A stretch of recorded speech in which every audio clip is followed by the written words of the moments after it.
Dampak dari kerusakan rumah tangga adalah anak. Ya, anak selalu menjadi satu-satunya korban saat orang tua mereka memutuskan untuk berpisah.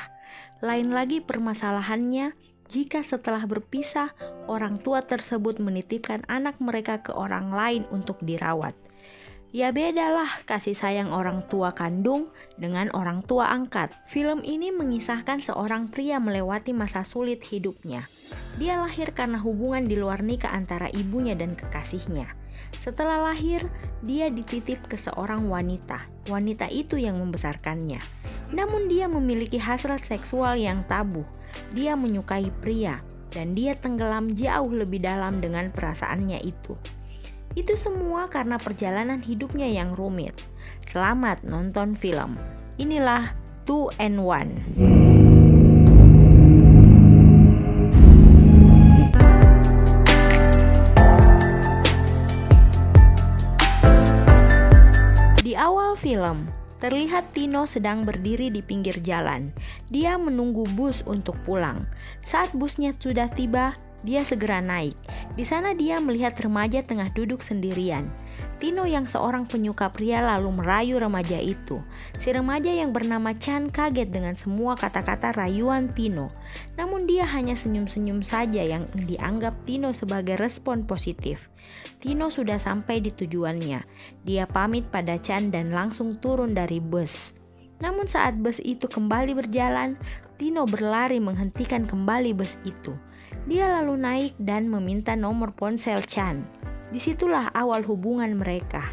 Sudah 6 bulan mereka saling teleponan dan curhat-curhat tentang apa yang mereka alami sehari-hari. Saat tengah asik menelpon, ibu Tino memanggil karena seseorang datang mencari dirinya. Tino pun pamit pada Chan dan segera turun mencari tahu siapa yang hendak menemuinya. Saat Tino turun dari tangga, dia melihat ibu kandungnya datang menemuinya. Tino terlihat marah dan meminta wanita itu pergi. Ibu angkat Tino berusaha menjelaskan, namun Tino tidak mau menerima kehadiran wanita yang tidak bertanggung jawab atas dirinya sewaktu dia baru lahir.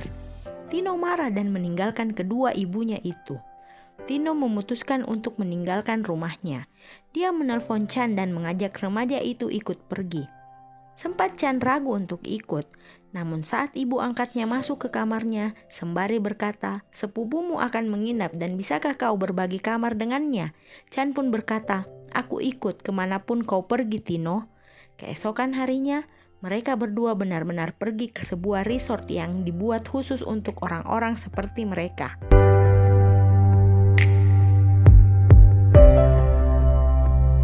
Pemilik resort sudah menunggu mereka berdua. Di dalam kamar, si tante pemilik resort berkata, "Anggap tempatmu sendiri dan lakukan apapun yang kalian inginkan." Setelah itu dia pamit, dan kedua remaja itu berpelukan bahagia. Setelah itu mereka terlihat ke pantai. Di sana mereka bersenang-senang layaknya pengantin baru. Setelah itu mereka berdua saling memandang tanda cinta di atas pasir pantai yang basah.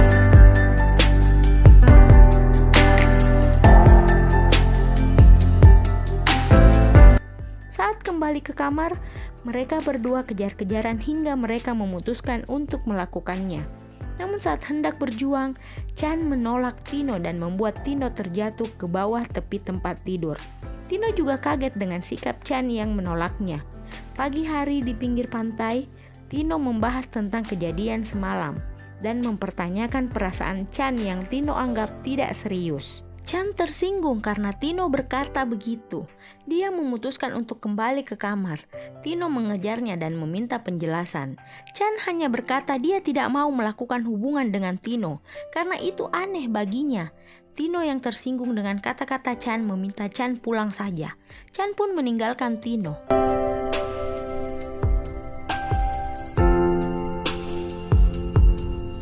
Tino kembali ke pantai untuk menenangkan pikirannya. Sementara Chan terlihat berjalan dengan kopernya untuk pulang ke rumahnya. Namun dia yang melihat Tino dipapah oleh instruktur selancar segera berlari mendekati Tino. Tino minta maaf karena terlalu terburu-buru pada Chan. Chan nampak memaafkan Tino dan tidak jadi pulang. Mereka berdua makan malam romantis. Setelah itu, mereka sepakat untuk mencari seseorang yang bisa diajak bersenang-senang demi kebahagiaan hubungan mereka. Mereka pun mencari di situs online, namun belum menemukan orang yang tepat. Saat pagi hari, Tino yang sedang duduk di restoran bertanya pada kekasihnya, "Mengapa kau lama?" Chan berkata mencari makanan dan dia juga sudah bertemu orang yang tepat yang bisa diajak bersenang-senang. Chan mengajak Tino menemui orang itu. Saat di rumah orang yang Chan maksud, Chan memperkenalkan Tino sebagai pacarnya. Jaquin nampak paham, lalu dia mengajak keduanya untuk makan siang bersama.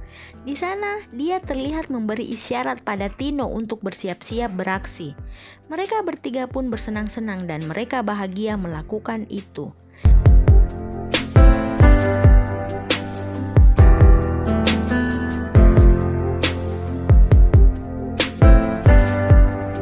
Berikutnya, saat kembali ke kamar, bibi pemilik resort berkata ada kerabat Tino yang datang.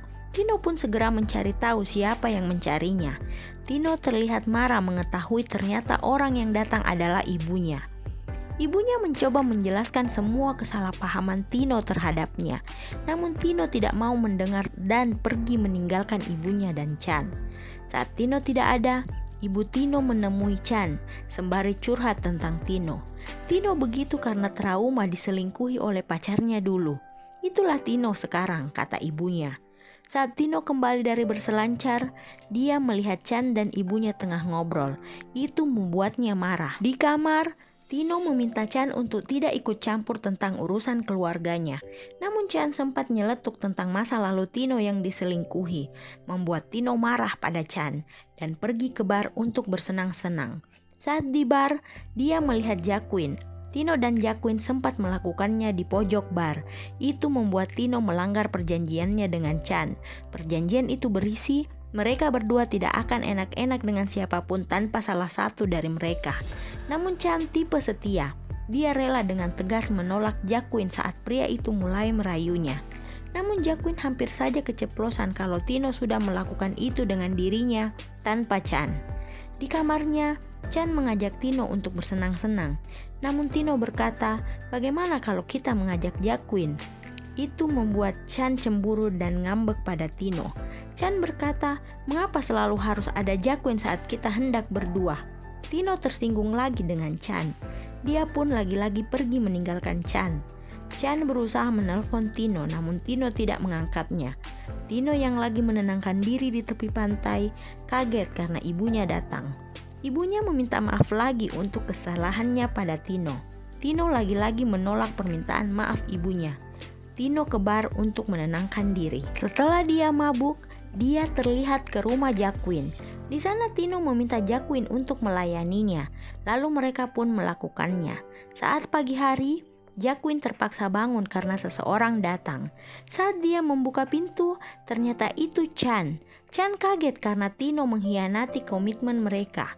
Chan pun meminta Jaquin untuk melakukan sesuatu padanya. Namun Jaquin marah karena merasa dimanfaatkan oleh kedua pria itu. Jaquin meminta keduanya untuk segera keluar dari rumahnya. Tino saat itu merasa bersalah dengan apa yang terjadi. Saat dia kembali ke kamar, Chan dengan lembut meminta agar hubungan mereka diperbaiki. Namun itu hanya modus Chan yang berniat pergi. Saat Tino tertidur lelap, Chan segera pergi dari tempat itu meninggalkan Tino. Tino yang kini sendirian terus mencoba untuk menelpon Chan. Namun Chan tak menjawab teleponnya. Hingga malam hari, Tino masih duduk di tepi pantai. Saat itu kedua ibunya datang dan meminta maaf pada Tino karena kesalahan mereka. Tino terlihat luluh dan akhirnya memaafkan kedua ibunya itu.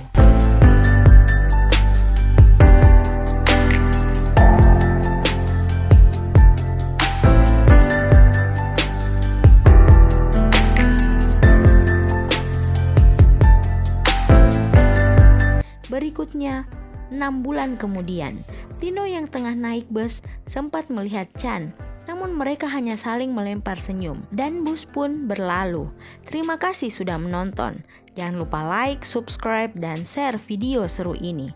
Selamat nonton film. Jangan lupa subscribe. Jangan lupa subscribe nonton film.